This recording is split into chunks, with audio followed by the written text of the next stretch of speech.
гиндэж гимшиж яваа би ирэх хүн. Тэгээ таныг би гэртээ аваачих гэсэн. Бэлэг тэмбэрлээ бодоод би гэр орондоо хиймраа нэг сэргээ хийгээд. Таныг урьж байна гэсэн баян гороо чихтэй гэнэ. Төрөний айсан баян биш. Тийм байдаг. Монголын ард түмний намайг хүндлэх юм шаахан ах уй зам байгаа. Тэгээд нөгөө залуу чинь ороо иргээд явсныхан дараа тэгдэг та одоо нэрээ ихэд аймаар байсан. Та ямар болтой яг ходог бариад байгаа яах вэ? 10 жолгол босгочих та гэж. Гад яах вэ? 10 жолгол босгочих. Бүх юм хийх гэнэ. Тэгээд 60-аад оны ихээр давгсран арслан Баянгоргоо нэг гэрт амьдарч байсан байлээ. Давгсрангаа хэлдэг байхгүй Баянгоргийн аминдаа хайртай тэгээд аимх. Баянгор бана давгсраас нь бүрээч үү? Нэг өдөр хоёулаа нэг хоёр оюутан хүүхдүүд нэг нь 10 дугаар нэг нь багшийн сургууль оюутан хоёр хүүхд хоолоо хийх гэж хэрэлдэхгүй хоёр иргүүл чи би өнөөдөр чи хийхгүй аа гэсэн чинь Баянгор өвхөр бүрээд гэдэг. Тэгэхээр энэ манай хүн чи хоёр өдөр нэг төмрийн хөрөөгөр хотгоо ирлээ. Баянаа би чам хатхан шүү. Тийм үү бүрээд чинь хийцүү шүү. Чивч заваа мэрэж чи бажари мэрэж. Тэгээд тэр үед нэг гэрийн хатвчны гаднаас юм хутгалдаг байж тээ нэг хулиган зам байж бас маа. Тэс нэг өглөө давгсруугаа босоод талах малхаа харьчаад өглөөний цайгаа аваад аяг хоол хийх гэсэн. Урдгаа гамбацыг яагаад болтоо. Гүн одоо хайч өвчтөө ороо байсан гамбац гэдэг. Баянгор нуруугаараа хийгээд унтчихсан. Араасаа гацсан гэдэг. Тэгээд гамбац баянгор энд байна. Чи яаж өгч бэ? Чамайг нуруу хатгах байдаг. Атаа гамбацыг авчихсан. Гамбац заяа. Би том скот гайд одоо усын гайд скотыгаа би шаад гайд скот маань Америк яваад анх. Нэг жил болчиход эргэж ирлээ. Тэгээд нэг жил болоод авгаа да найз нь Америк сэтл отож яхад огчлоо. Тэгээд одоо авгаа хөхт авъя да энд хоёул газар байгаа яг өөрөө ч мартаа хартаа би унтаж чадахгүй одоо Америкт тэгэл. Тэгээд биднээс бүдэн бөхчүүдээ суулгаад ойр хэдэн суулын хадаа маань талигаа чинь усын цанган баасаа мат биднээс өгсөн.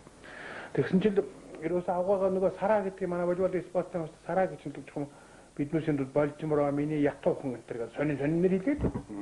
Одоо яхаараа чиний авгаач ятуу матуу болчтой нэр мөрийн хэлээж гэсэн харин тийм ээ энэ нэрийг тусаж нэр орж ирд. Үнийг мартсан байх шүү дээ нэр. Гадаад яваад нөгөө докож гармаагаа шиг бити Варшава шиг баярлаад гэдэг шиг нэг болсон байна. Тэгээ зүуд манай зөвхөн том усын зам баяр сайхан хоёр гадаад яваад усын тэмцээн бас нэг явсан гоё нэг. Манай баяр сайхан зам чиг шүтгэхтэй. За.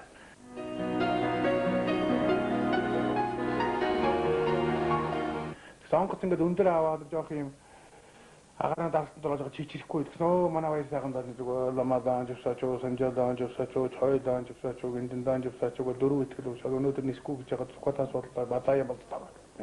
Сукат битээ солиороод бадаараа гадаад жуулч юм болчих юу бохны номоо машаад гонч игээл гэсэн. Яг өөр онгоцчигээс яг чичгнээд байж гэсэн. За юу сүртэй дэржиг нүртэй замаар явж байна. Одоо ингээд цагаан замд орно гэж газараар явж байгаа шүү. Тэрнтэй адилхан нэг баянаа аварга хоногоо байгаа шүү дээ. Гэргээ гадаа өгдөө болгон зогсож байдаг юм байна. Тэгээд хинти дорнтой онгод нисэх юм байна л да. Энд дээр хүнгээд тэгс нэг өглөө Баянгор оргол нисэх зогсчихсан. Дижимбэ хэсэг дуулж ин. Гойгүй дижимбэ гараад яасан гэсэн. Гэхдээ энэ дээр гүдэн байна онгод авсраа хаадаа явчихлаа гэж хэлсэн.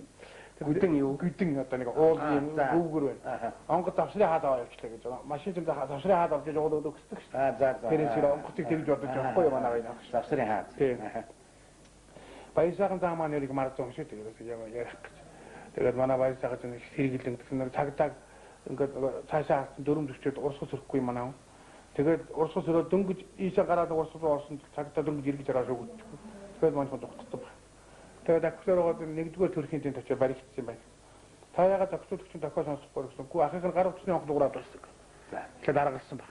Гар утасны онгод акцерогч тохиол өөр штэй гэдэг. Харин тий. Ахын чамаа хүндлээ зөксөж чи намайг хүндлээ явуулчих гэсэн. Цагдаа. Тэгэхээр цагдаа инээгээд байхгүй. Тэгжсэн та яв таг марзун байж. Дараа нь манай нөгөө манай өсгөөний хасуурданы төрүүлсэн гэдэг хэсэг бүгд цайдаад манай хүн жаа мууцчих ба. Тэгэхээр нөгөө даанданд орж ирээ суусан. Харийнхаа сурд орж ирээ суучихгүй. Ингээд хаасан ч нөө хянах самбар мамбар нөгөө гişпетад метал хаад мөхөн сэрээс алга байна. Тэгээд уцаар залгаад нойд хоёр усын зам баяр сайхан ярьж машины маань томчиж дотор юу ч ялгал гэж.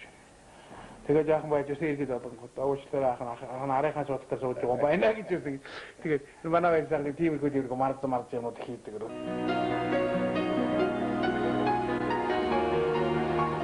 Хинэггүй хийгөө шүү гэдэг. Ямар сантаа нөгөө таргуунд яваад хоёулаа 3 тарифтай 3 тарав гарчгаад шалгалтайг хурж ирээд за авар гаслангуу таравгаас нөхс мөнгөдгөө тэгжсэн гэж хаалаагүй дөлий цагаан шалгалт.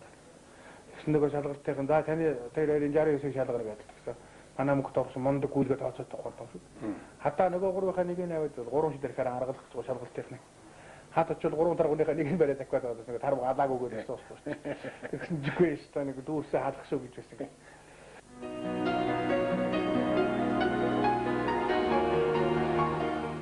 Тэгээд манай нэг зөвхөн лодоогоо ингэж байсан бүрээд хүнэлтэй хөө.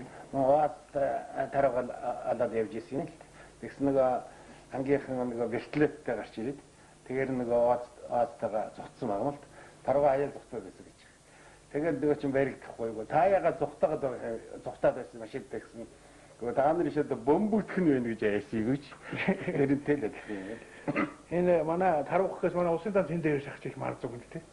Тэндээ шах нөгөө 2 тарв буучаад 20-ын давчаагаар Москва фишинтэй байсан гэж. 80-аад оны дундуур яваад ороод байсан. Нөгөө товчон дээр тахад махлын хэсэг шалгалдсан гоцаад дууртын 2 бүдүү аваад зүгээр чигтэйгэн байна. За шалган машины чинь шалган гэдэг тэнгүүд их сэргэлэн үнэтэй. За миний машин хэцүү хойдлын одоо багаж өрөөс онгохдоо хүнээ даруулж дотроос онгоод ингэж. Нөгөө хоёр агуугаар чинь даруулж байгаа хойд суудлаа дотор оруулж 2 таргуу татгч нь оруулж ирж суудлынхаа дотор хойд сууд руугаа хийчихээд. Тэгээд нөгөө ороод багаж онгоод хов хоосон байхгүй. Тэнгүүд за одоо төгжигтэй бас хэцүү та дарж байдаг гэж тийм шүү. Нөгөө хоёр агуу буцаад дарж явахад буцаад дотор ороод 2 таргуугаа цааш хоёр хийчихээд тэгээд дотор хавийнаас шалгуулсан юу ч байхгүй буцаа явсан. Одоо тэр хоёр агуу байдаг бахар гэж өгөх гэж.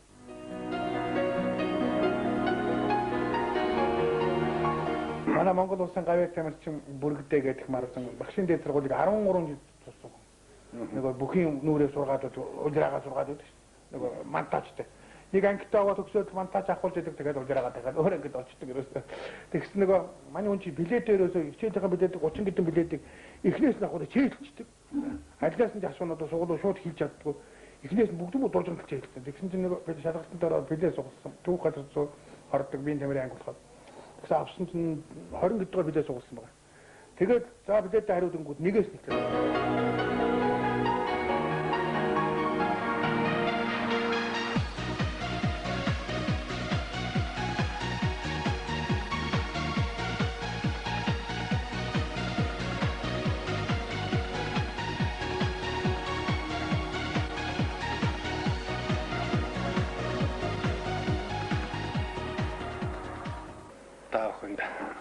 Зарим нэг анекдот аниганы тухай бас зурвал ийм нэвтрүүлэг хийх гэж байна. Тэр юуны өнөөд бас анекдот гэдэг үгнийхээ очрыг бас эхлээд бас тайлбарлах зүйтэй болов гэж бодох юм. Тэгэхээр анекдот гэдэг үе бидний нэрлэжсэн анигоо гэдэг үг бол манай эртний өмнөх 4-р зууны үед үссэн грек анекдот гэсэн үгнээс үссэн юм учиртай юм байна л да. Энэ үгийг сүүл Европ авч хэрэглэхдээ анекдот гэж хальтираад дараа нь манай 90-ад оноос онигоо гэж монголчилж одоо хүртэл ингэж хэрэгжилж ирсэн юм учиртай юм байна. Энэ нь бол манайхаар бол явган шок хэвлэгдээгүй гэсэн юм утгатай. Одоо бол цогцтой орон чи хэдэн онд ирсэн бэлээ? 1974 он. За 74 онд ядмаг анх яаж авчирсан явдал бол эндийн бүрдэрж байгаа Монголын орон зохиолын фондын хорооны дарга байжгаад шатар тавих хүн олдохгүй. Гэсэн Өмнөг аймгийн гүйцэтгэх захиргаанд ядмаа гэж ашин шагшуулаг бичдэг шатар тэгсэн хүн байна гэж тэрнийг зохиостой хорооны нэгтлэн болгуулахаар хөөсөлдөж тэгээ явсаар тэгээ авчирч тэрнээс хойш 44 жил нэгтлэнгийн зайлын өгч шатар тавьж байгаа юм хүн байгаа юм. Тэгээ өөрөөр хэлбэл ядмаа маань 44 жил зохиостой хорооны халуун таван дотор байхдаа өөрөөр хэлбэл манай зохиолчдын амьдралыг их сайн мэддэг. Тийм учраас бол зохиолчдын нээлтсэн он жилүүд гэсэн ийм ном одоо гаргасан. Энэ 2 дахь 3 дахь ном нь тэгэхээр өнөөдөр бас энэ номноос бидэнд уншигч таах хүнд одоо үзэгч таах хүнд одоо энэ баянгуудаас ярьж бахаа гэж бодож байна.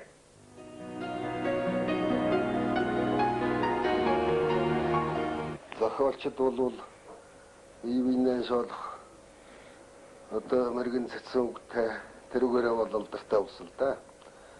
Тэгээ эндээс хэдэн зохиолчдын тухай хоорондоо ярьдаг